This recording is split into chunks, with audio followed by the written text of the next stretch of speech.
Hey guys, so we're diving into one of the most essential features in KW Command, which is creating and managing opportunities. So whether you're new to KW's command platform or you've been using it but haven't mastered the opportunity management system, this tutorial is for you. So in today's video, I'm going to walk you through the process step by step on how to create an opportunity and how to input the details, find the document, and link this opportunity to DocuSign where you will ultimately find the documents.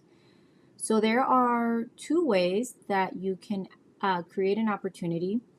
The first one is creating a contact.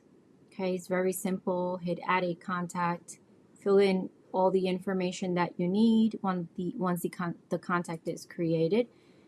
You can head over to the second tab that says opportunity or hit create opportunity. Okay.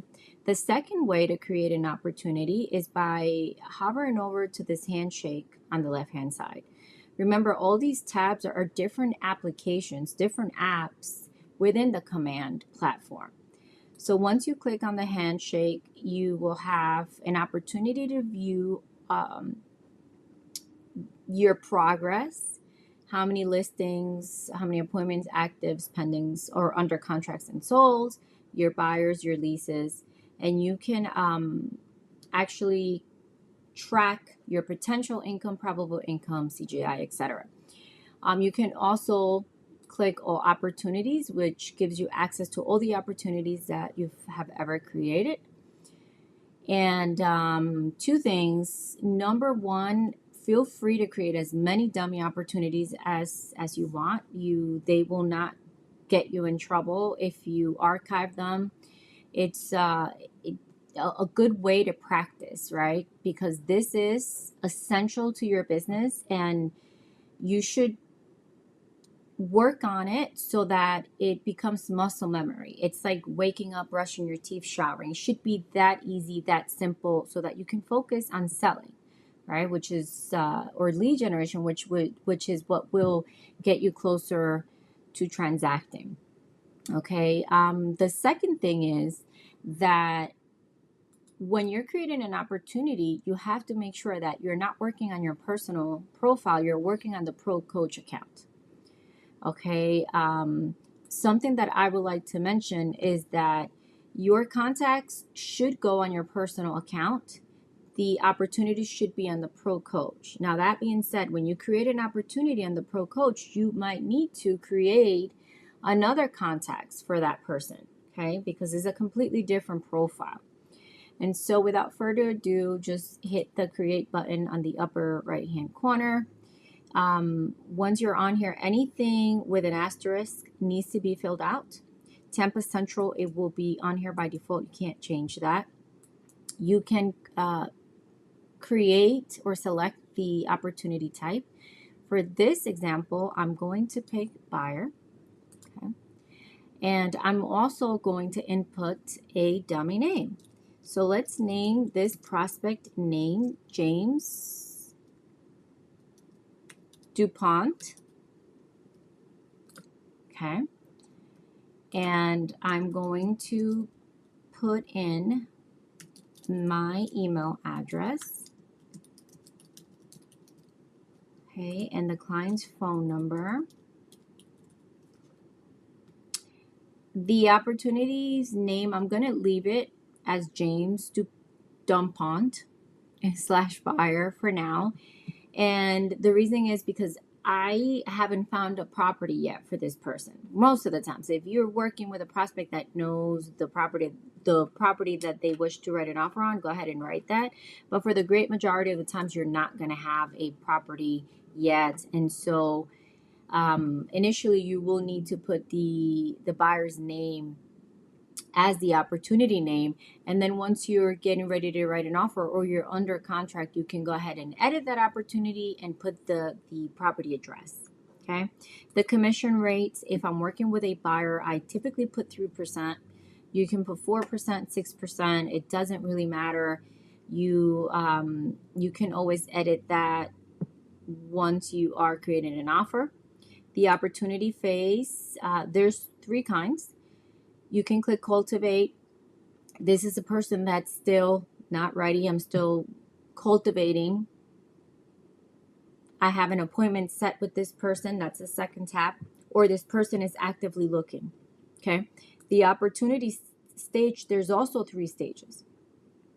Okay. If I am watching this person and nurturing this person, they need some time for something. They're not ready, able, and willing to transact right now. There's something missing. They're either not pre-approved yet, or their lease, it will not finish until another few months. They just need more time. Am I nurturing this person? Am I putting them on a campaign, a drip plan, so on and so on? Or is this person hot? This person's pre-approved, they're ready. They are, we're heading out to view properties. Okay, and then once you're done with that, I should say, if you hit the word active, a different set of tabs will come up. Am I searching with this person? Am I showing them properties? Am I negotiating, or am I actually under contract? Okay, let's say I am doing showings and I'm going to hit the word create. Got a notification that this email address already exists. So let me just put another one. Oops.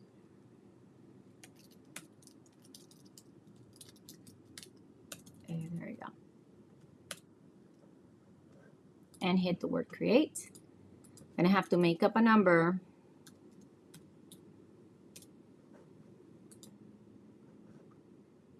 Okay. Once you're on here, you can head over to documents. Now, once you're on here, hit this button that says pick checklist type. You have to tell the system, am I doing a residential contract, a new construction, vacant land? Is this a referral or a commercial? So I am doing a residential. And this is telling the system, hey, these are the documents that I will need for this transaction. Okay. Once you're on here, once you have these, the documents, or not the documents, because these aren't the actual documents. This is just giving you an example of the documents that you will need. You need to head over to the right hand of the screen and click Start a Transaction. And if you have a Mac, I promise you it will stop the redirect. And so you have to head over to the search bar and hit those boxes up there. Once you're there, it will redirect you to DocuSign. And so go ahead and log in. Okay. And this should auto-populate all of the documents that you will need. Now, if this is the first time accessing DocuSign as an agent, you probably will not have anything on there. So what you need to do is connect your MLS account to DocuSign. And in order to do that, you have to click this add button, click DocuSign Forms, and at this point, you will see a series of different MLSs. You need to pick the one that says Realtors, and you need to pick Florida, and then the follow-up screen is inputting your MLS ID. That's that number that starts with a 26. And just follow the directions and hit add or select or continue. I'm not sure. It's been so long. Anyways, once you do that, you should have access to all of these forms. Now, Eric has done a great job of creating different packets for us. We have a packet for condos, which has the documents that you will need to transact with a condominium, HOA docs, condo writers, etc. You have contracts for single family home. Now, this isn't perfect. Every transaction is different, right? You might need a different addendum. You might need a release and cancellation. If you ever need a document that's not in any one of these packets, then you can always go down here to the different libraries, okay, and find the documents that you will need, okay. If you are looking for a document and it's not in any of these packets or folders, then reach out to me, reach out to Eric, and we will direct you or send those PDF copies to you. But once you find the documents that you need, then what you need to do is just click on the boxes and hit add selected. Okay. The second time around, once you've connected your MLS and the second opportunities that you create, once you tell the system that you're doing a residential contract, all of these documents should auto-populate just the way that they did for me. So that's it. That's the easiest way to create an opportunity and synchronize command with DocuSign.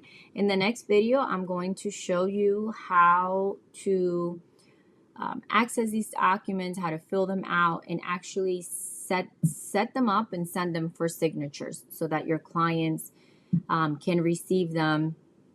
And so that's pretty much it. See you next time.